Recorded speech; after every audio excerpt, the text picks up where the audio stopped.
السلام علیکم۔ کراچی میں سائبیریا کی ہوائیں چلنے لگی، شہر قائد میں کولڈ ویو کا خدشہ، درجہ حرارت اچانک گر سکتا ہے، محکمہ موسمیات نے نیا الرٹ جاری کر دیا۔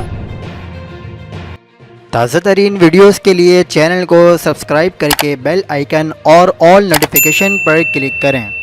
آپ کو بتاتے چلیں کہ کراچی میں کل سے یخ بستہ ہوائیں چلیں گی، جس سے سردی کی شدت میں اضافے کا امکان ہے۔ سندھ میں کل سے 17 جنوری کے دوران سردی کی نئی لہر آئے گی۔ محکمہ موسمیات کے مطابق کراچی میں کل کم سے کم درجہ حرارت 7 سے 9 اور جمعے کو 5 سے 7 ڈگری سینٹی گریڈ تک رہنے کا امکان ہے۔ محکمہ موسمیات نے سندھ بھر میں موسم مزید سرد ہونے کی پیشنگوئی کر دی اور کہا کہ کراچی سمیت سندھ کے متعدد علاقے سرد ہواؤں کی زد میں آ سکتے ہیں۔ محکمہ موسمیات کے مطابق سرد ہوائیں ملک کے بیشتر حصوں کو لپیٹ میں لے سکتی ہیں، جبکہ 19 جنوری کو ایک اور مغرب سے آنے والی سرد ہواؤں کا سلسلہ اثر انداز ہو سکتا ہے۔ دوسری جانب موسمیاتی تجزیہ کاروں کے مطابق شہر قائد میں شمال اور شمال مغرب سے سرد ہوائیں چلیں گی، جن کی رفتار 30 سے 40 کلومیٹر فی گھنٹہ ہو سکتی ہے۔ مزید خبروں کے لیے دیکھتے رہیے حق پاکستان نیوز۔